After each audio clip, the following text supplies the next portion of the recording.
Before we get started, I'd like to recognize our elected officials that have joined us today. Malcolm Thomas, our Escambia County School Superintendent. Gene Valentino, Escambia County District 2. Gene? I know he's okay. Grover Robinson, Escambia County Commissioner District 4 and County Chair. Gordon Gooden, Santa Rosa County Commission District 4. Thank you, sir. Bob Cole, Santa Rosa County Commission District 2. Bob. P.C. Wu, City of Pensacola Councilman. And Dave Merzen, our state representative, who I think is here. I'd also like to, before turning it over to Bruni to introduce our speakers, I'd like to recognize our B.R.A.C.E board. If you're a member of the B.R.A.C.E board, I'd like you to stand, please, for just a minute so folks can see who you are. If you have any questions about B.R.A.C.E,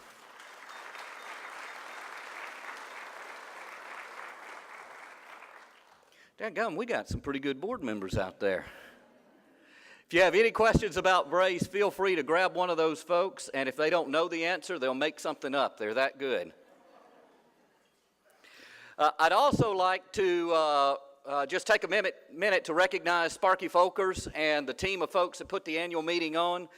This is no easy task, and Sparky has been our projects person on a number of endeavors, and I just want to, Sparky, say thank you to you and your team for putting together a great meeting.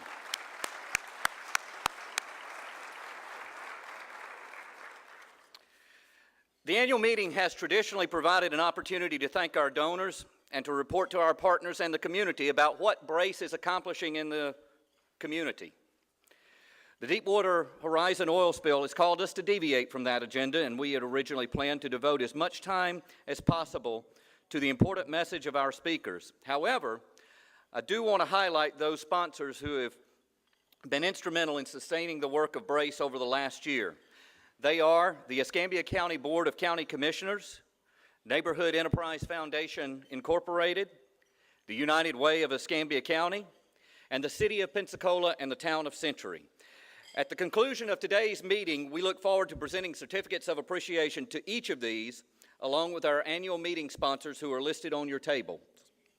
We have a full agenda today, packed with valuable information, so we'll ask that you continue to enjoy your lunch as we move forward with today's speakers. Our first three speakers have been very busy working on this current crisis, and we appreciate them taking their time to be here with us today.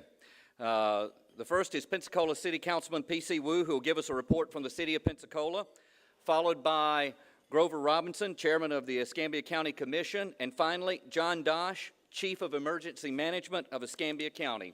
Councilman Wu? Thank you. Thank you very much. Thank you.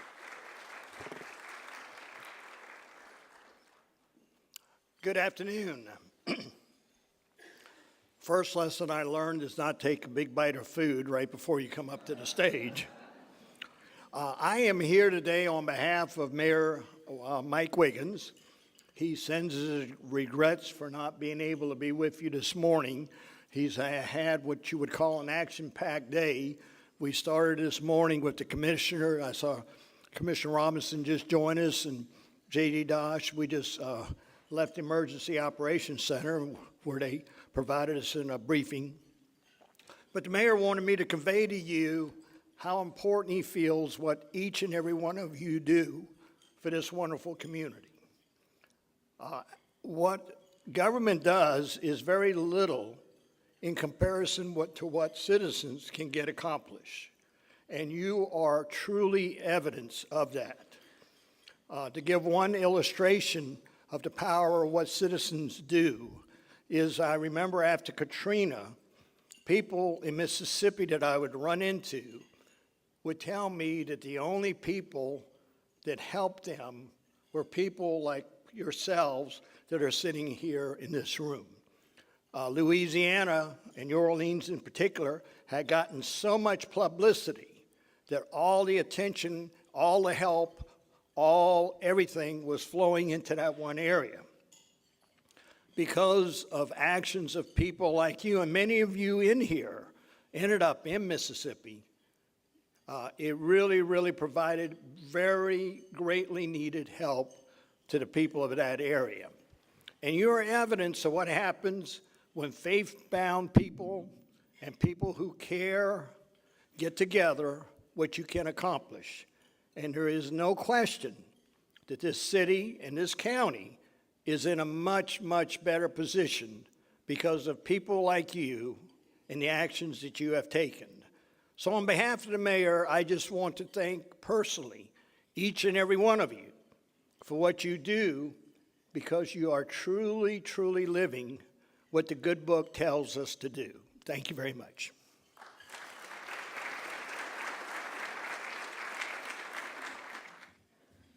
Good afternoon, and thank you. I think this is a very opportune time for us to be talking about this. Why is it important to be ready? Because exactly you don't know what may end up hitting you. I can tell you about 2 months ago, it was a Monday, I believe it was about April 27th. I was sitting at my desk, and somebody, I think Allison Rogers, our county attorney, came up to me and said, you know, we got to start really looking at what's going on with this oil spill. And at that time, we had about zero oil knowledge, so we had to quickly be ready. Thank goodness in Escambia County, while it was something totally new and a new disaster for us to handle, we did at least know how to handle disasters.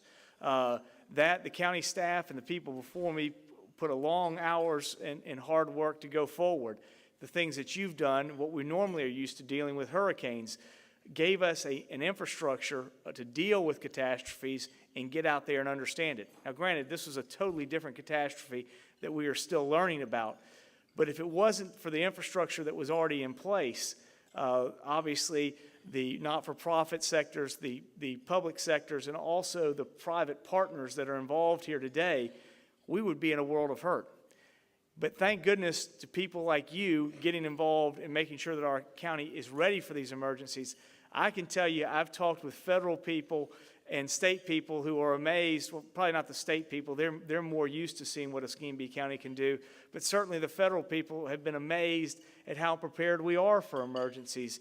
And in some ways, I think we're more prepared for what's going on than some of the other operations that have come forward, which is some of the reason that local government has been a leader in this.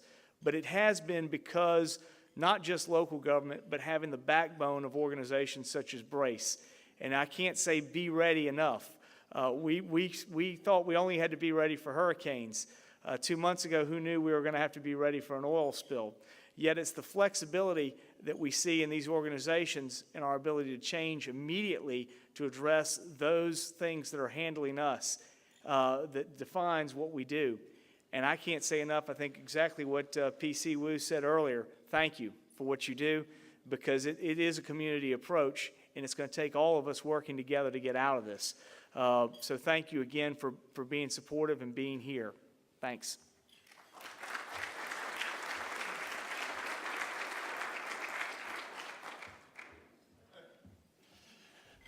Good afternoon, I believe. Typically about this time of year, we come up and we speak to everybody about hurricane preparedness. We still need to do that, okay? Just because we're dealing with another event doesn't mean we need to lose focus on one of the larger impacts to our community. But I will tell you that typically, and within our organization and working with B.R.A.C.E. and all of their executive board, we're constantly pushing about being prepared, working with a comprehensive plan. Well, I tell you, we're going to get started on volcano preparedness, because I'd have never thought we've been dealing with the oil that we're dealing with. We don't have any oil wells around. So I honestly, that took me by surprise. I shouldn't say the event took me by surprise, because we saw it occur on television. But the impacts that we've seen and the continue of the oil spill has really taken me by surprise. Unfortunately, we're having to deal with this. We're seeing large amounts of impact along our coastal areas, some of the lifeblood of our community in a lot of ways. And honestly, it's not going to be over for a long time. I sadly have to stand up here and tell you that. This is going to be a long-term event. We are presently seeing large impacts as we speak, okay? There are things in place to help get this thing cleaned up, but we need to understand this is not an emergency event. In other words, it's not like a house fire or somebody injured in an automobile accident. These things take a little bit of time to mobilize people and equipment. There's a lot of logistical things associated with that. And honestly, there's a lot of things within our community, a lot of people within our community that are trying to help clean up these beaches. And one other thing I want to remind everybody is a lot of those people that are out there cleaning up the beaches are our people, our citizens from within our community that are just as passionate about those white sands as we are. So keeping that in mind, all the preparedness that we talk about all the time, it's a very important asset that we have to maintain. We should still continue with the hurricane preparedness. We should still continue with flood preparedness. Yes, we've got oil on the mind right now, and it's the big subject before us. But as Tropical Storm Alex wound up down in the Caribbean, all of a sudden we started focusing on hurricanes again and not as much on the oil. Honestly, if we have to deal with a tropical event this year, chances are we will see larger amounts of oil on our shores, okay? And all we can do at that point is address those issues at that time. We're seeing a lot of psychological impact within our community, and we've asked Lakeview Center and some of the mental health care community to help us out with some of these issues, and they've stepped forward and done that, and we're very appreciative of that. So we need to keep in mind not only the mental health, but the faith-based organizations as well are going to play a large role in helping us address some of the issues that we may address as individuals, because we're taking a huge impact to something we all cherish and love. It will come back. It's going to take a little bit of time, but it will come back. And I applaud you from all your efforts as you move through with the B.R.A.C.E organization and being able to, or being willing to volunteer and to help out the community as you do. And I appreciate the time and effort that you have forward, and I thank you for having me up here today. Thanks.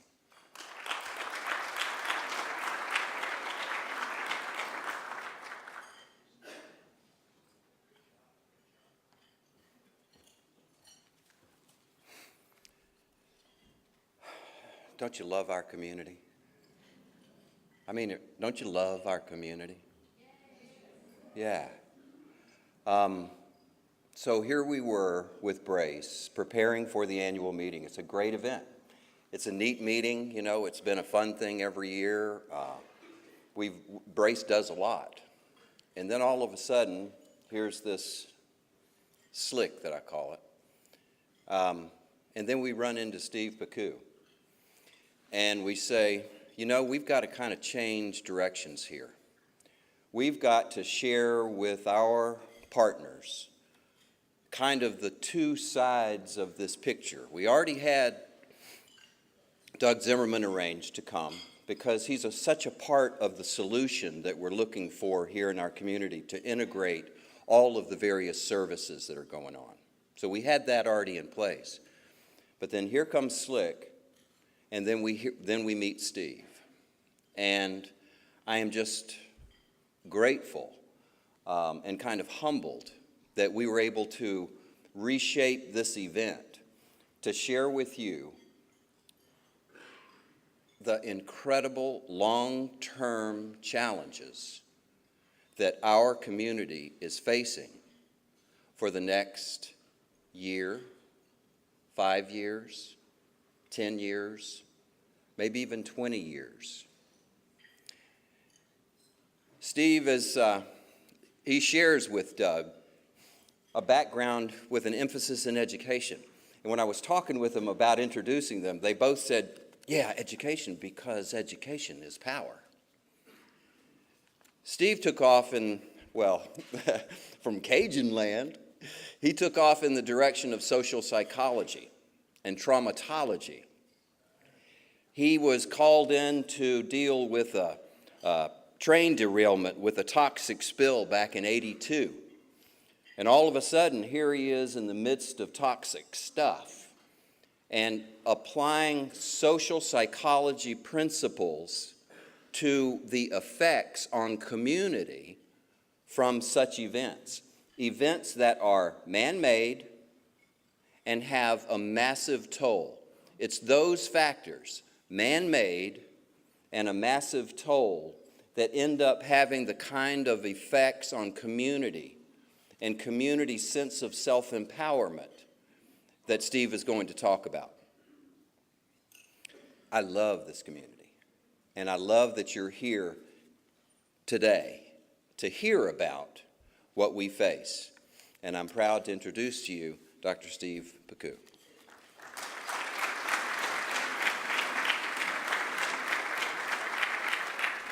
Thank you so much for that introduction. I really appreciate it. I'm so proud and happy to be here with you today. And I've been traveling all along the Gulf Coast for the last 6 weeks, from New Orleans to Panama City and all points in between, attending forums and summits.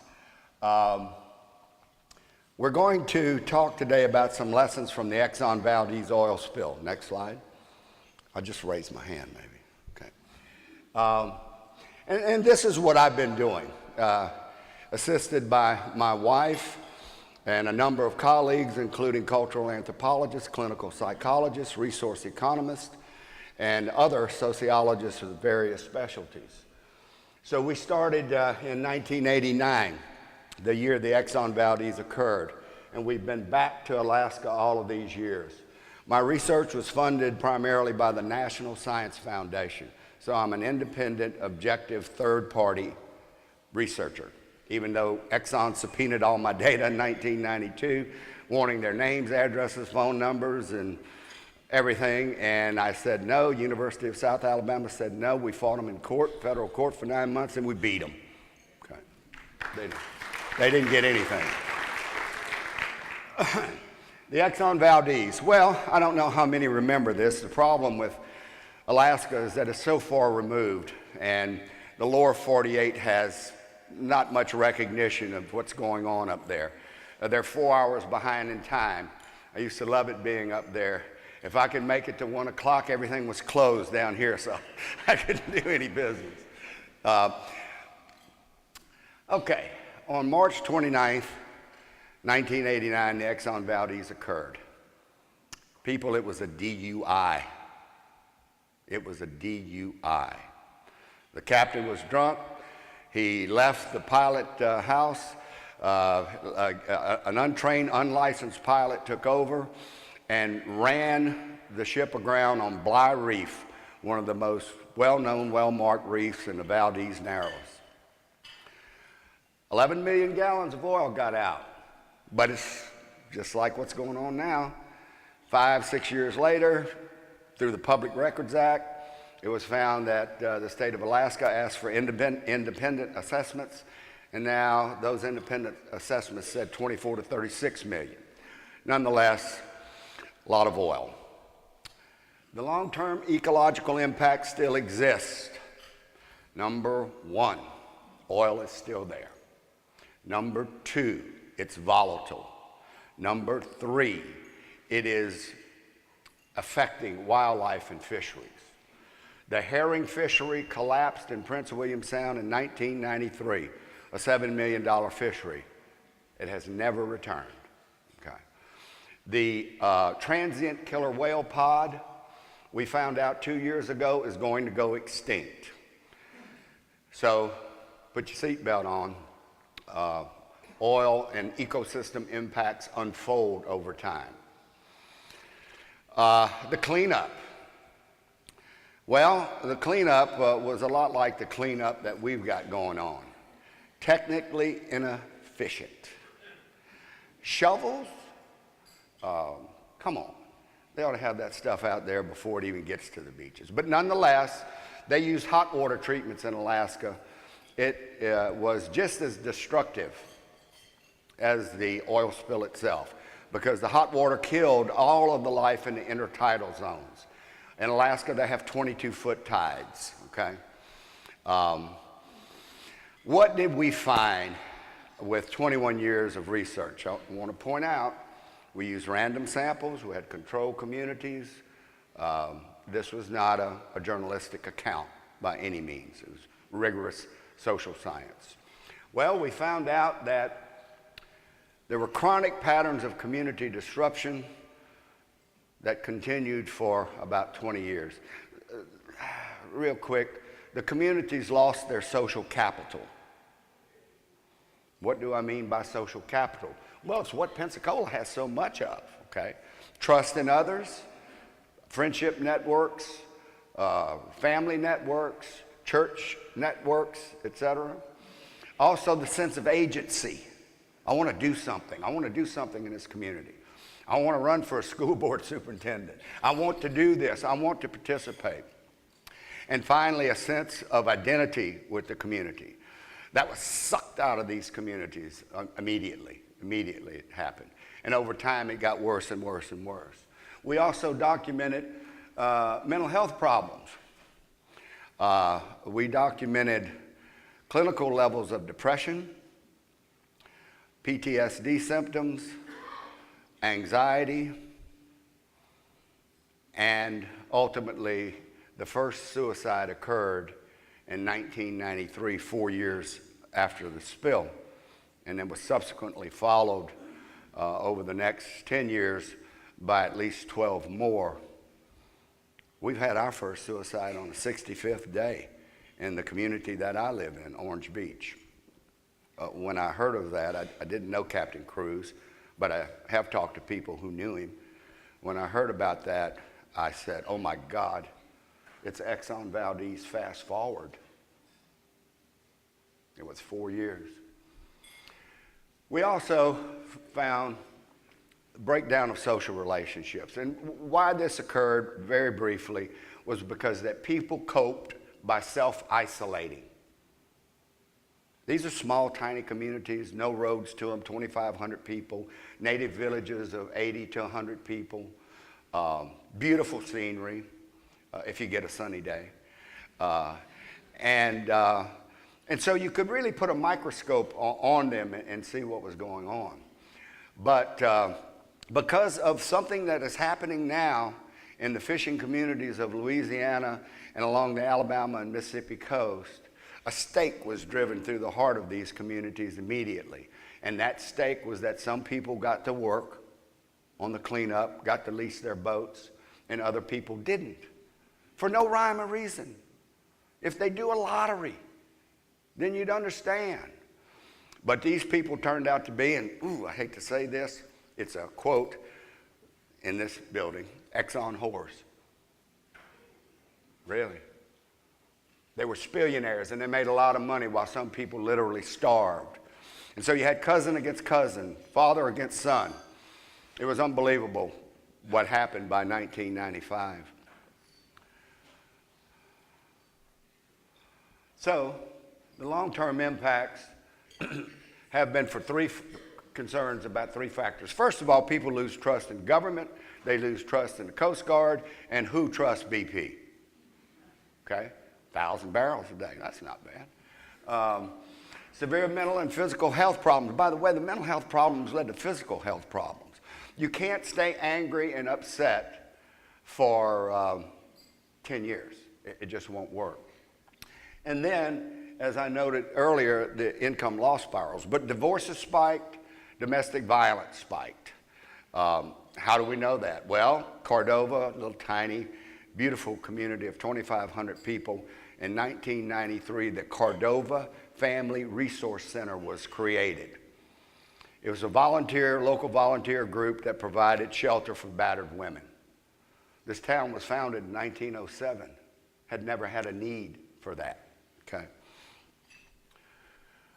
Economic loss spirals. Well, we've documented these losses here, but I want you to see from 1990 to 94, losses of $50,000 per year on average, that's average now, for 35% of the fishermen. Interestingly enough, in 2009, 40% of the fishermen reported continuing financial problems. These people used to gross $1 million a year before the spill in the salmon fisheries, okay? And in addition, it's a limited entry fishery. You only have so many, and you got to buy a permit. A permit in 1988 would cost you $350,000, okay? Today, they're worth $35,000.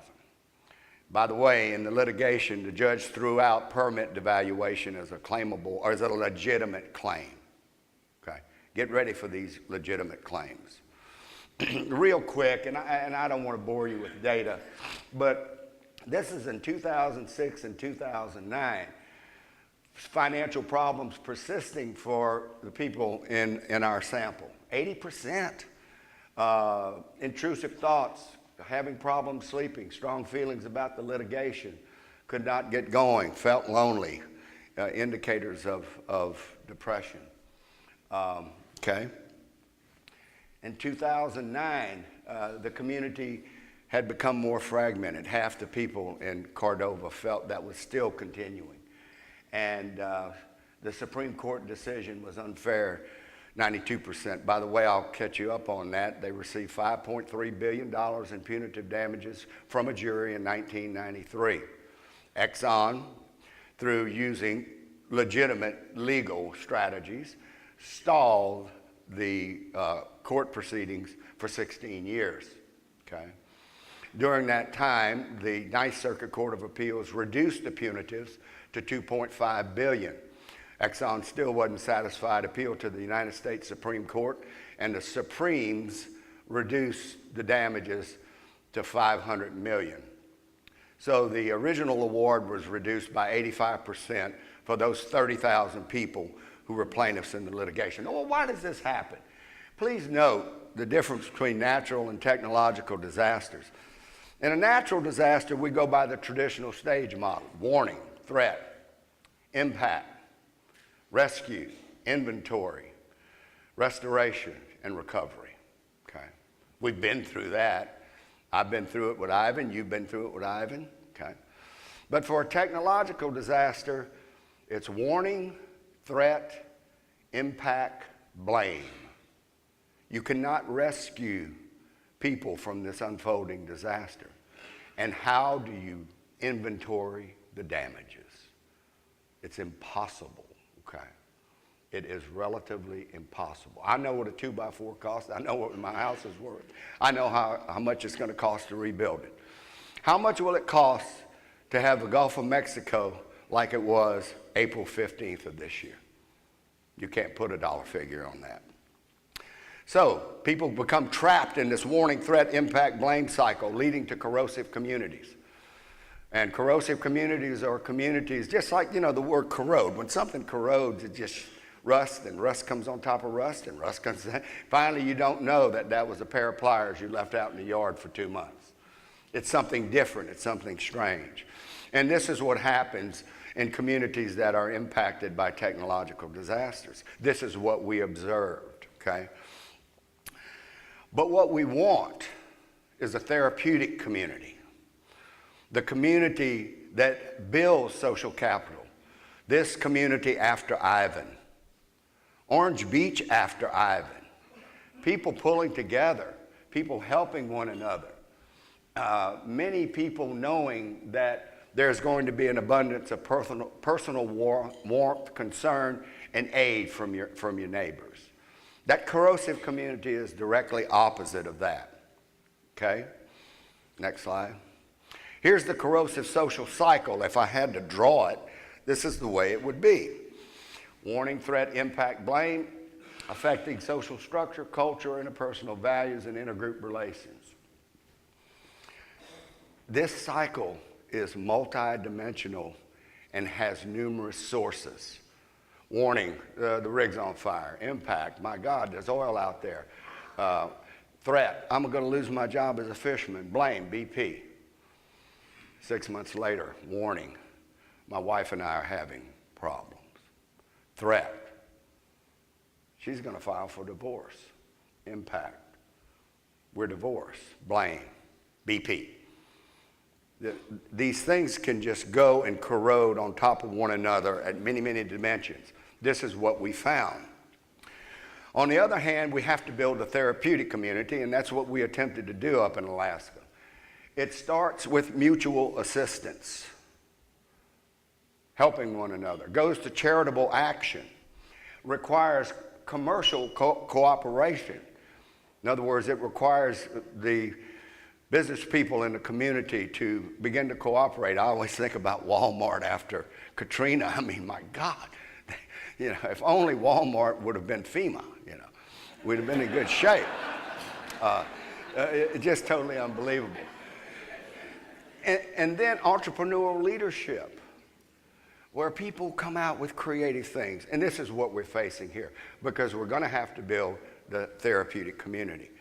It's just a quick look at stress levels in Cordova. Notice in 2006 they bumped back up, but if you look, if I would show you this by litigants and non-litigants and fishermen and non-fishermen, these levels would be a lot higher.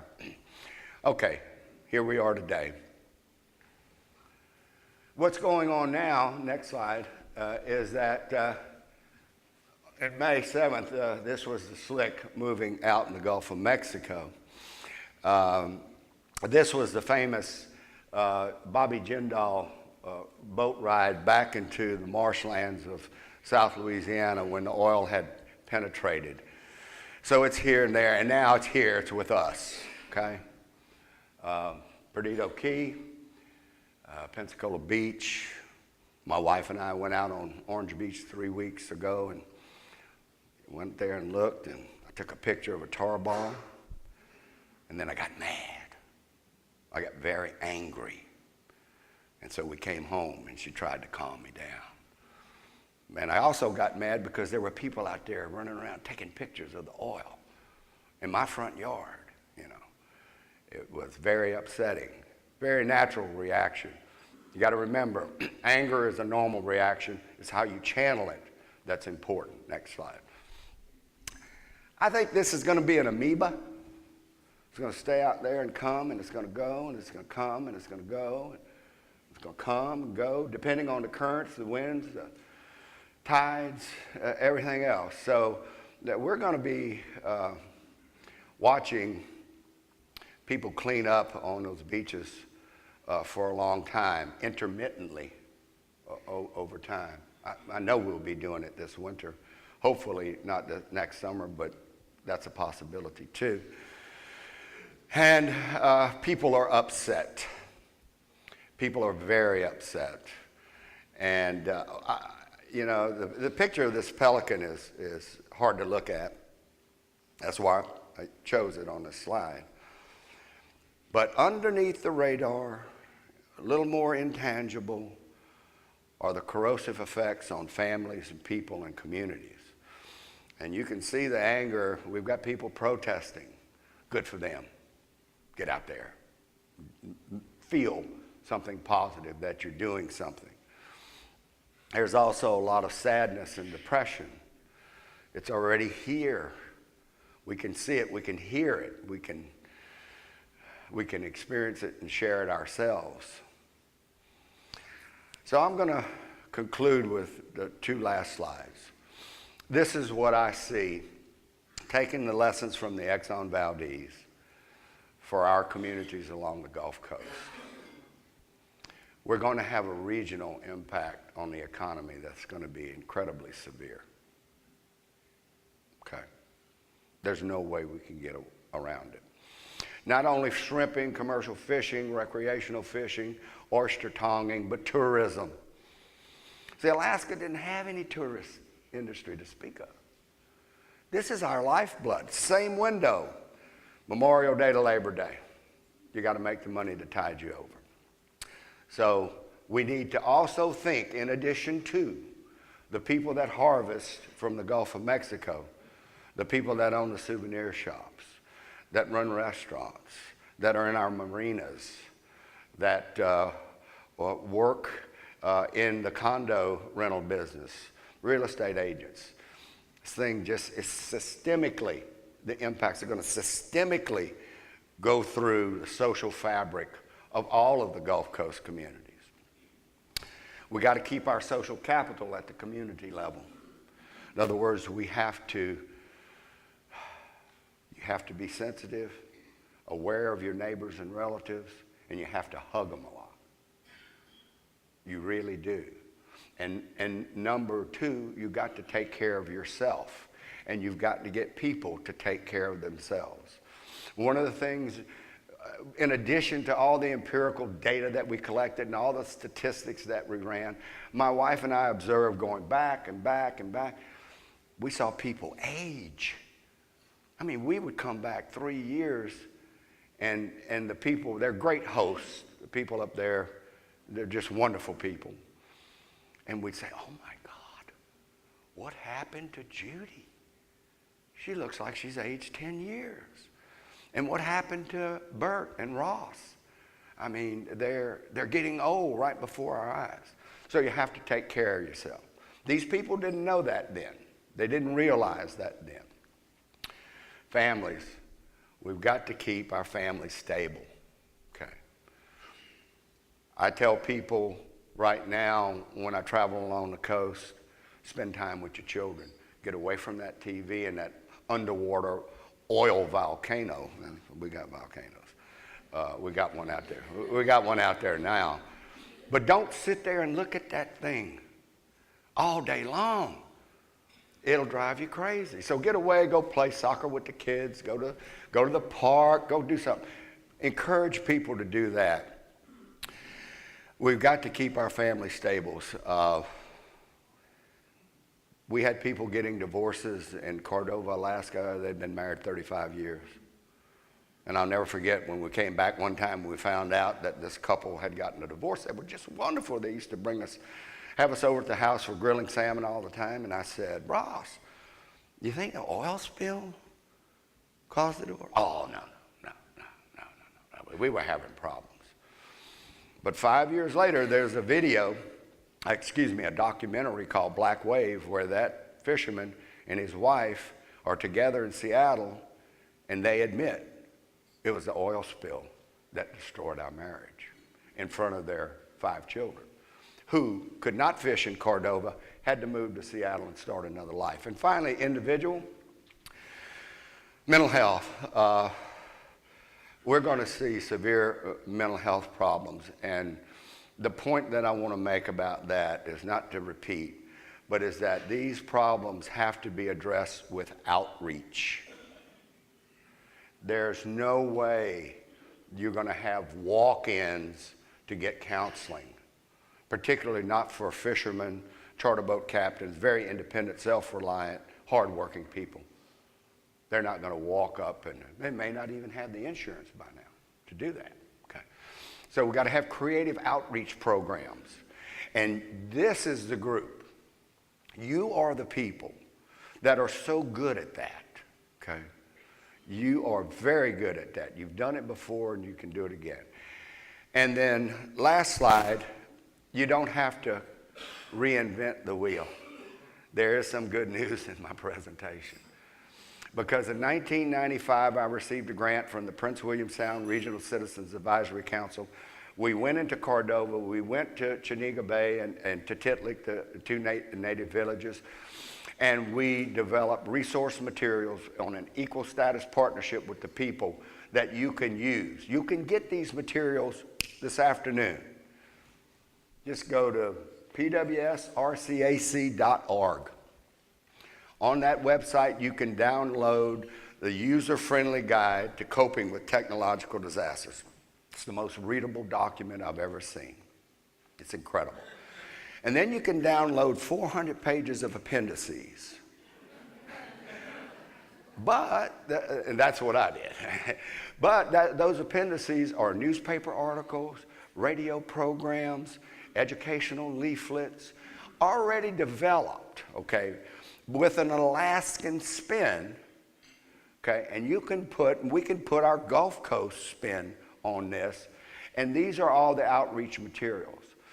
Also, it's important that you talk to teachers, clergy, and law enforcement. I don't want to change any law enforcement procedures, but I want the law enforcement, our personnel, the Pensacola's finest, I want them to understand that with this spike in the calls they're going to get, these are not just 2 drunks. These are victims of the BP catastrophe, okay? So please have a little empathy, because this is going to happen over and over and over. If you want to read all of the statistical peer-reviewed articles, book chapters, and things like that I've done from 1992 to 2010, you can go to my website, and you can certainly feel free to look at that. But I encourage you for organizations, local government, families, and even individuals in the community to download at least the Coping with Technological Disasters guidebook. There's also a peer listener training DVD, which was updated in 2008. I updated it. We went up to Cordova and got a shortened form. For peer listener training, you can contact Prince William Sound Regional Citizens Advisory Council. They'll give it to you. So this is all free to the public. Thank you very much, and God bless.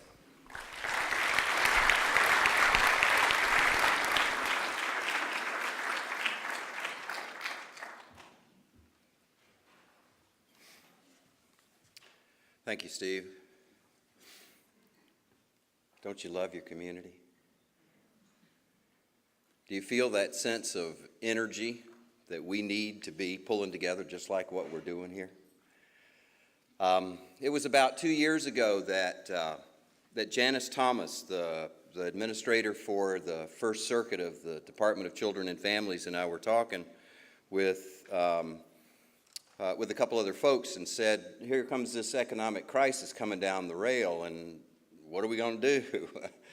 You know, state budgets are going to start drying up, and so agencies are going to have less money to do social services, but the social services needs are going to increase. So what are we going to do? And so Janice called together a meeting of about 50 of the heads of the major social service agencies in our area. And we met over a period of time, and out of that came several focus groups of activity. One of them has resulted in a product and a system that we're in the process of launching here in our community. One of the things we realized is that if I need assistance and I go to your agency, it takes me an hour, hour and a half to go through the eligibility screening, okay? And then I'm able to get half of what I need there, and then you refer me to someplace else. And if I'm able to get through on the phone to someplace else, and I go talk with them, I got to spend an hour and a half talking with them in order to qualify for them, right?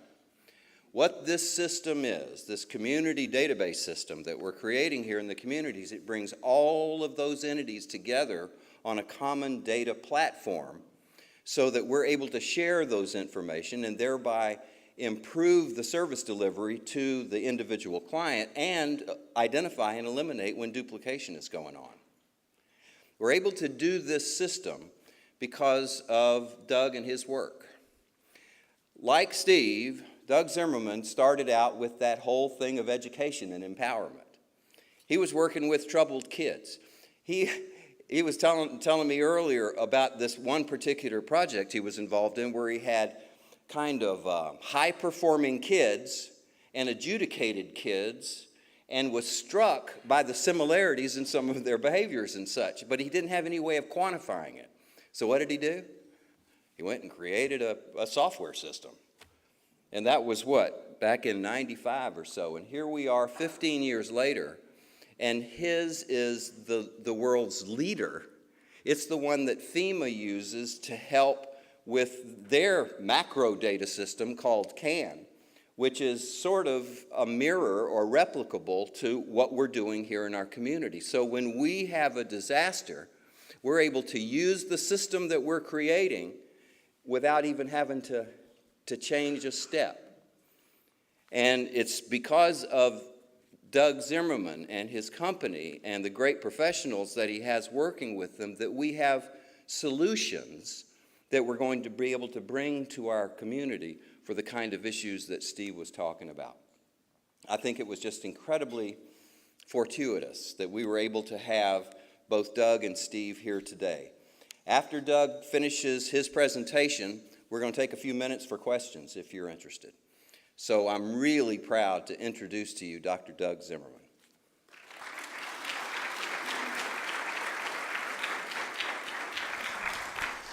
Thank you, Bruni. I now understand why I'm here. Because if this doesn't work, you all know how to reach me now. Rest assured, we're not going to focus too much on technology. I do want to talk about sort of the conceptual changes that this offers to your community. Those were awfully nice words of praise, but you folks need to know in return that this is literally one of the leading communities in the country that is helping folks like us design systems like this. It is a tremendously different way to think about partnerships, and there is perhaps some good in that conversation, particularly after your words and lessons from your experience along the coast and up in Alaska. Pretty sobering stuff. Just a second about VisionLink. We do community operating systems, is what we call this kind of technology. Our customers support resources in about a quarter of the counties across the United States, and in some way or the other in 150 nations around the world. We're about partnership building and the end of silos. The way to bring social capital back to a community impacted like this is to build connections. So this conversation is really for you. This platform is for you. This is about how you folks in the organizations that you represent can work together to confront what's ahead of you. So from our point of view, partnerships have a variety of impacts. One of them is you can confront a lack of control with situational awareness. We can plot where the impacted people are. We can plot where the resources are. You can do that for one of your organizations or all of your organizations and get a heads up about what's happening. You can address the long-term impact of this kind of situation because of the persistence of working together. This is going to burn out any one of your organizations unless you're working together, and you know that. This is just a platform to make it happen. This is to help people provide guidance to individual citizens as they work through sort of the bureaucratic maze. Not any one of your organizations is bureaucratic, not any one government entity is bureaucratic, but the web of resources and eligibility criteria and sequences, that becomes a maze. This is about helping you folks guide people through that. We all know this, I don't need to tell you this, burnout is huge. There's going to be times in the years ahead where even an agency just needs to say, we've had it. We're taking the next 10 days off. And only if you've got partnership agencies ready to fill the void are you going to be able to support each other like that. And then it's all about leveraging capacity, particularly for donors who want to know that what they're offering is being well used. This one, I think, I don't need to tell you, but I think it's probably one of the most important about how you address this as a community. You build this partnership well, and you can drive the way the external folks come to town. When we were asked to come work with the American Red Cross some years ago, one of the lead folks said, thank you, and we're pleased to have you with us, and we like your technology, but what you're really here for is your experience with community partnerships. Because we here at the Red Cross, we have this bad habit sometimes of moving so quickly and so aggressively into the community of impact that we sometimes break the very social structures that community must have to continue afterwards. You put this together strongly enough, and you can dictate to the external assistants how they're going to work. A couple lessons after 9/11, Congress and all sorts of folks told the leading charitable organizations and faith-based organizations that they had done a very poor job coordinating services. So this partnership got established called the Coordinated Assistance Network. And you can see some of the founding members here. And one of those strange things that happens to all of us from time to time, we signed the contract to provide technology for this group 30 days before Katrina hit. We got one of those phone calls that said, launch. And we said, sure, we're going to do this pilot project, and we've got 6 months, and we're going to figure out how the pilot communities, you don't understand. Well, we ended up launching a lot of software and working really hard and learned some lessons along the way. Most of these I just want to underline, and then in a few minutes we're going to talk about sort of partnership building lessons that I think will be very useful for you. We did find out, in fact, that if you could create a technology that would allow you to share information about clients, like Bruni was saying in the introduction, it's much easier on the clients. They may have a therapeutic need to tell about their experience. They do not want to tell you the details and the facts and figures to every helping agency over and over and over again. We need to be able to leverage available resources. The amount of duplication that occurs in assistance is staggering. We don't find actually that much evidence of fraud in these kind of helping situations, but the press is keenly interested, and this gives you some powerful stories to tell about how you've ensured that donor dollars are well used, you mitigated that kind of fraud. You can do better analysis of met and unmet needs in real time. As folks present and say, this is what I need, this kind of platform can tell you across the board, these are the needs that are presenting in groups. This is where those needs are coming, this is how we're meeting them, this is where they're unmet, and in real time you can adjust your delivery as a partnership. And then the other lesson they learned was that it really paid off to have organizations such as yourselves working together to define the protocols for working with the citizens. What's the case management experience going to look like? How are you going to do eligibility? How are you going to do intake? And can you do it in a similar way? Now, it was sort of a forced learning for them. They didn't, that national set of organizations did not have any of the experience that you folks do working together. Katrina happened, and all of a sudden they went from a pilot city project where New York and Oklahoma City and San Francisco, we were going to explore some ideas. Katrina made it real. So they sort of found themselves working together before they were ready to. And so there's some lessons from that I'll share with you. The good news here is that even B.R.A.C.E, this partnership, as powerful and extensive as it is part of a larger community network. I'm serious when I say you folks are a showcase. You have a whole variety of organizations that are already coordinating services. And with this platform, next slide, even those are being coordinated. So it's not just disaster response, which is one of the lessons we've learned over and over again, which is if you don't use some kind of technology day to day, it doesn't work very well when the disaster strikes. So here's a key lesson or two that I would argue most of you know. You experience it every day. I want to underline it in red because I will be presumptuous enough to say that if you keep some of this in mind, you will have an extraordinary opportunity to build some of that social capital right as external events are trying to tear it apart. Okay, I could hear the smiles. This is how a lot of folks operate in communities, right? We work as independent turfdoms. We do so because of legal requirements or funding requirements or political requirements. And if you talk to people, their objectives are fairly independent. They're not very flexible because they're not used to working with each other. And we all know we can do a better job than this. All of you are thinking, that's not how we work. We work like this next slide, right? Where your organizations have agreed to work together some. And that's a good thing. I used to be a program officer at one of the nation's larger foundations, and I'd always get these grant proposals that said, we are collaborating. And then what I would do is turn to the budget page to see if there was any evidence of collaboration. There was usually not. This is not a bad thing. This says that these organizations have thought enough about how they're working. They've realized there's some overlaps. They've made the intentional choice to work together. But the problem is, next slide, that these are discretionary relationships. They're formed at the sort of the intersections of the boundaries. And as soon as the turf gets hot, the politics get difficult, the funding goes away, a new funder comes to town. Those yellow circles, those intersections, are very easy to take apart because they were built out of the discretionary resources that were available between you.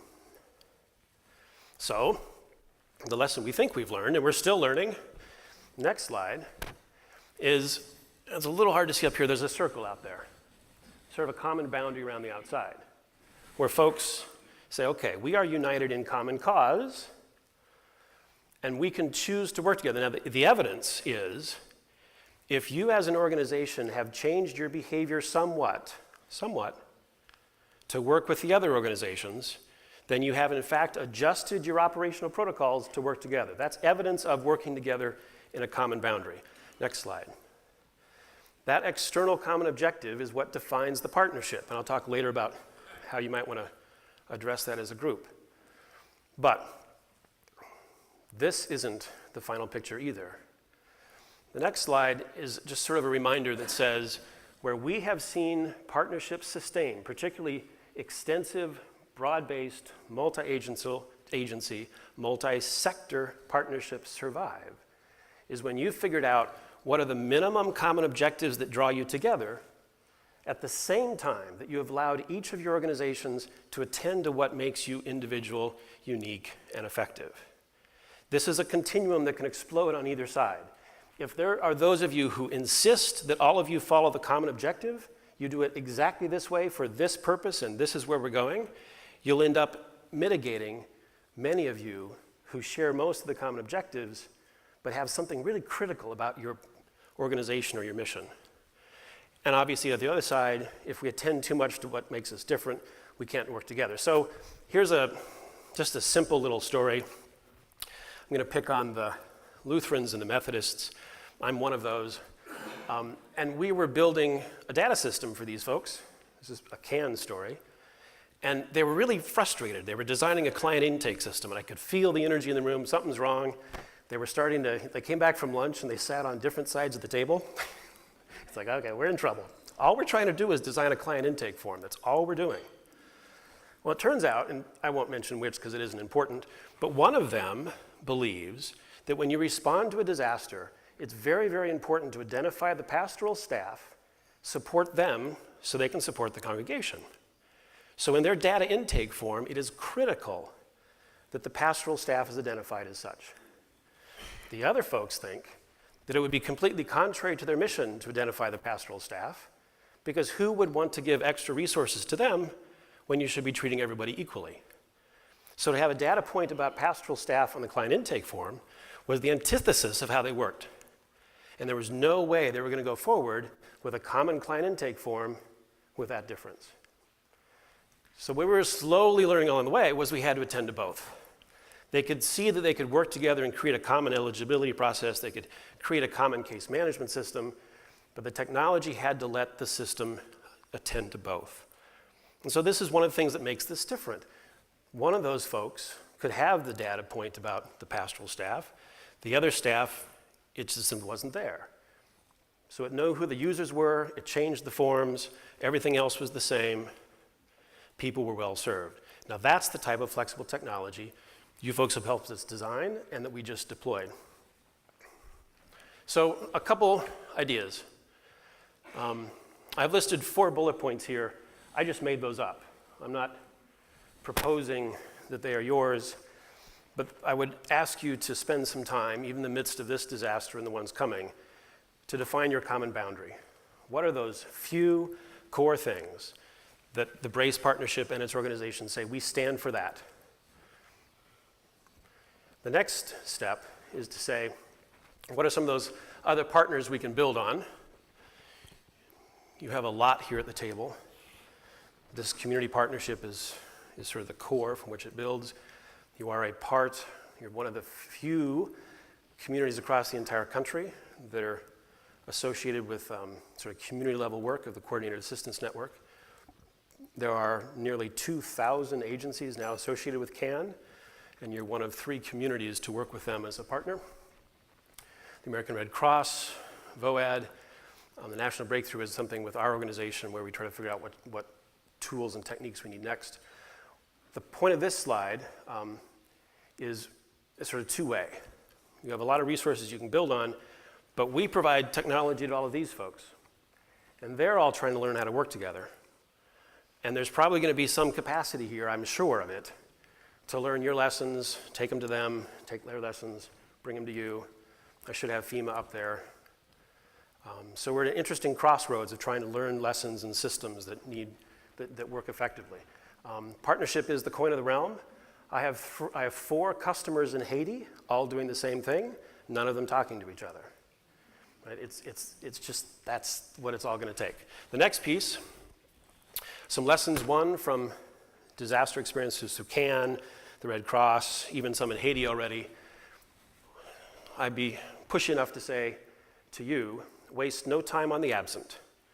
If there's somebody not at this table that you think should be here and you've tried once, don't try again.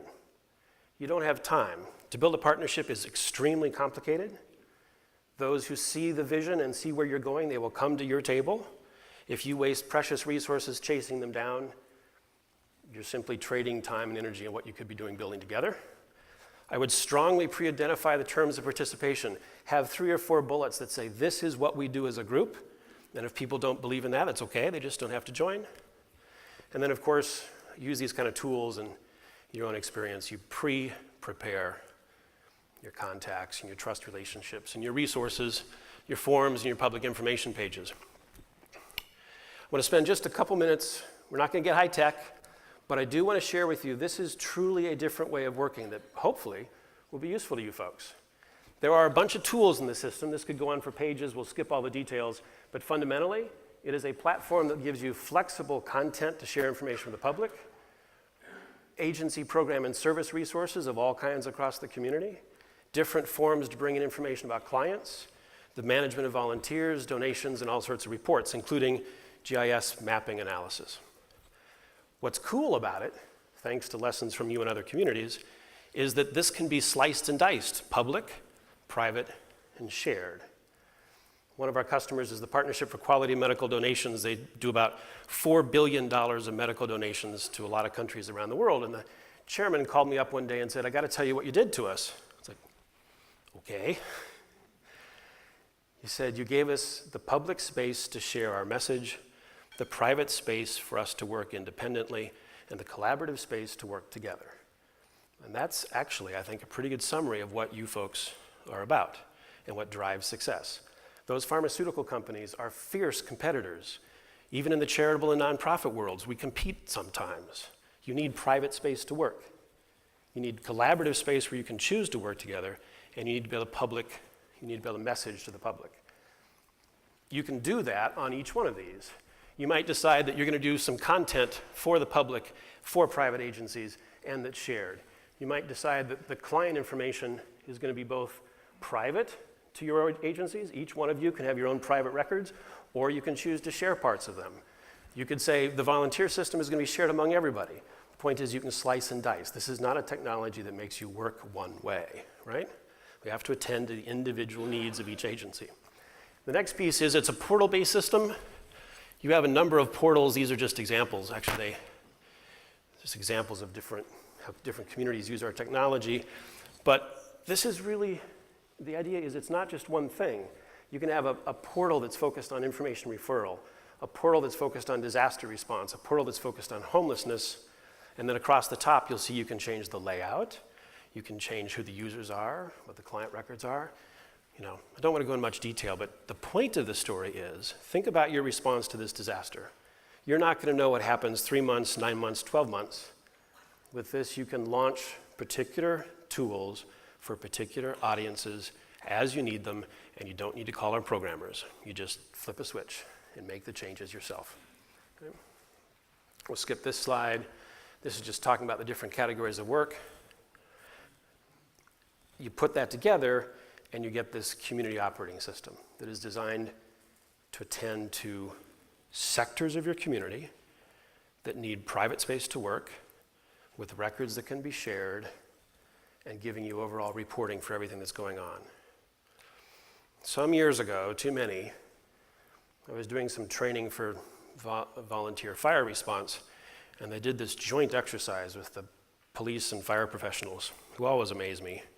And they were trying to remind us volunteers how much we didn't know. We had smoke going everywhere, and tear gas residue dripping off the ladders, and this building was black with smoke, and the oxygen tanks and all this kind of stuff. And we couldn't figure out, we were trying to sweep for an injured party. We didn't know who was on the floor. We didn't know if somebody had swept upstairs. And it was like, man, I don't know anything. Sometimes I think your job, the partners here, is to find a way to work together to bring as much information as you can to share with each other so that you have that kind of situational analysis so you can respond to both the day-to-day and the long-term needs. It's our honor to both build from the lessons from you folks and to provide the technology. And if it doesn't work, I'm going to get a call. Thank you very much.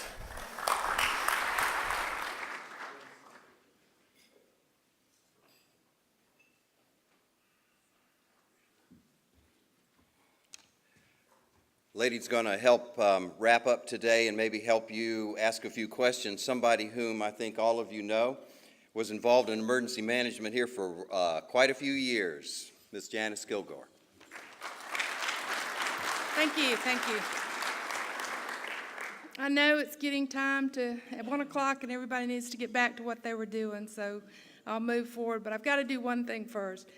Everybody that's been involved in the oil spill incident, please stand up. This has been a long-term event. It ain't over yet. You got a long way to go, but thank you.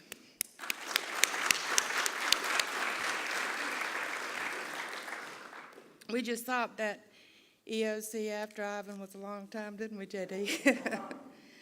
On your table is this piece of paper. Please take an opportunity to look at it, fill it out. It gives you your choice of opportunities as it relates to B.R.A.C.E and how we can continue to pull things together as a community. So many things were just recently said by both of the speakers about how much we have to work together. I've lived here all my life. I don't want to see my community become corrosive. And it's going to take every one of us to do that so it doesn't happen. So please, offer up your suggestions, offer up anything that you can. B.R.A.C.E's staff will be happy to work with you any way that they can. We'll be happy to be the sounding board, if you will. Whatever it takes to make this community work together. Social capital is like the meaning of a community in the sense that people trust one another. I noted that earlier. Friendship networks, kinship networks, collaborative organizational networks. Then there's the notion of trust. It's very important. And what we saw in Alaska was that trust began to erode when people did not believe Exxon. Then they did not believe the state of Alaska's government. They totally rejected the federal government. That's as information comes out. Before you know it, they didn't trust their local government. And they did not trust themselves and their neighbors before it was all over. So maintaining the trust is important. But then there's a sense of agency where one feels self-empowered to want to participate in the community. Everyone in here wanted to come. This was important. Maybe somebody told you to come, but really, you wanted to come. You want to learn. But think about this. Suppose you decide, I'm not going anywhere anymore. I don't want to go to the Little League baseball games. I don't care about our pro baseball team. I don't care anymore. So the thing about the corrosive community is that, and this doesn't happen overnight, but over time, people kind of pull their energy out of the community. And that's what is debilitating for social capital. And that's what moves the therapeutic community to a corrosive state. The therapeutic community is one, like we said, starts with mutual assistance and common concerns. And there were people in the tiny communities that we studied that were very, very strong. I said, you know, Pat and I said, well, they're on the point, they stay on the point, and they never give up. And what you found them doing all the time was relating positively to relatives that were not talking to one another. And what they did quite often was not talk about anyone to anyone. They knew there were problems there. They weren't visiting. They weren't talking anymore. But yet this person remained friends to both, did not gossip about one to the other, just steadfastly dedicated themselves to helping.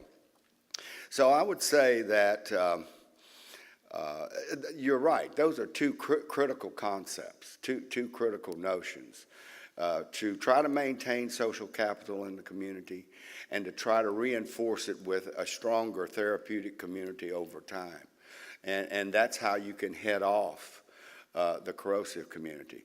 But you may have seen in your neighbors and in your friends and in the people you work with evidence of this corrosion, evidence of who can you trust, evidence of throwing their hands up and quitting, evidence of non-participation. Certainly in church congregations, I would say pastors and priests should monitor the attendance, because that's one thing that happened in Cordova. People just kind of quit going. And even went to the bars. Alaska is like Ireland. Their bars are pubs. They're social places. I mean, people are in there 10 in the morning drinking coffee, playing chess. They're just places where people gather. What we observed in Cordova 5 years after the spill, the bars were empty. Empty. No one. A couple of hardcore, what was his name on Mayberry? Otis. A couple of Otises. But that was it. There wasn't anything else. But 5 liquor stores had opened up in the town.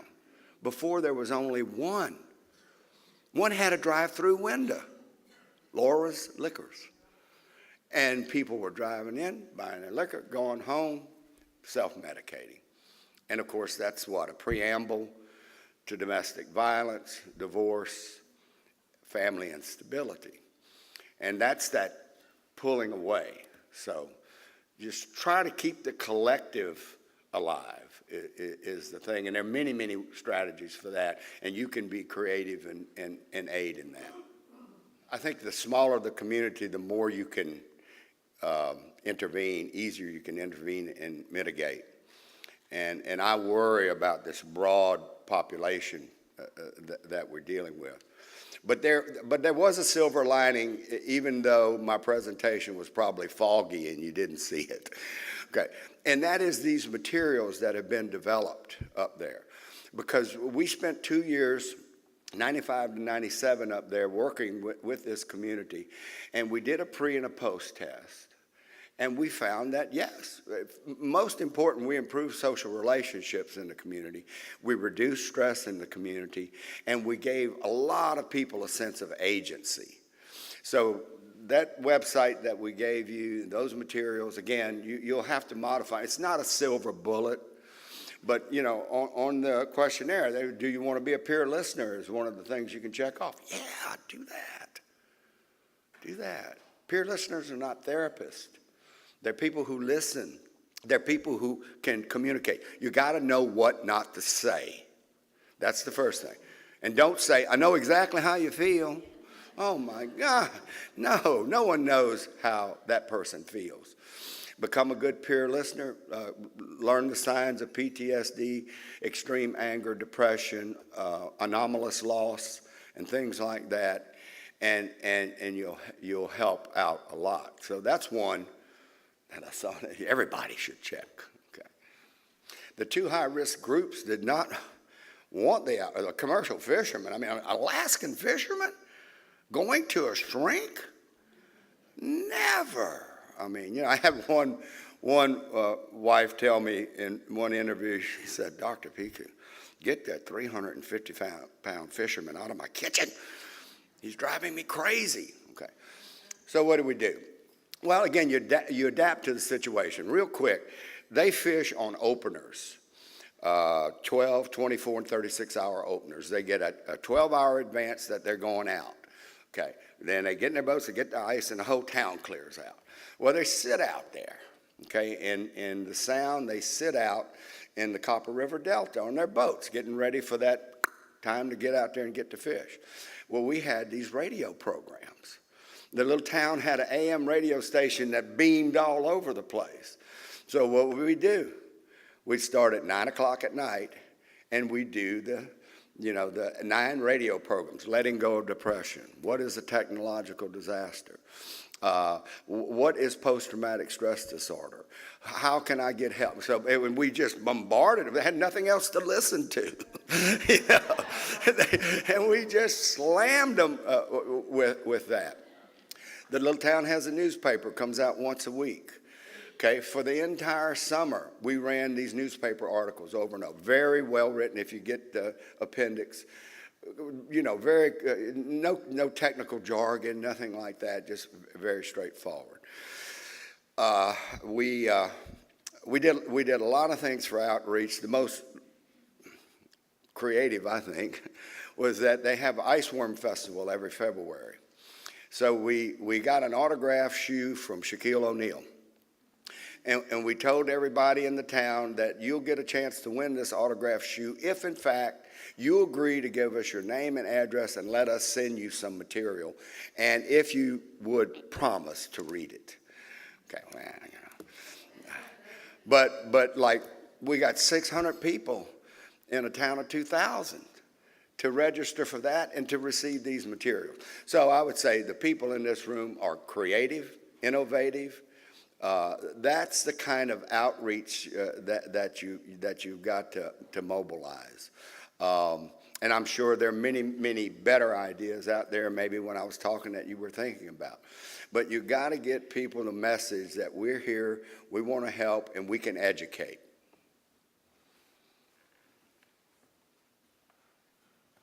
Okay, I know we're getting late, and I hate to bust it up, but obviously, if you want to fill these out and leave them on the table, then please do. Again, you can contact Greg, Marilee, or anybody else with B.R.A.C.E.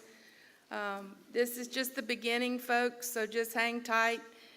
There'll be information coming out as we learn more and more about how people can be some type of volunteer to assist not only in this event but other events. Like J.D. said, well, it is hurricane season, don't forget that. I had to put on that other hat from a long time ago. Thank y'all very much for coming. Have a good day.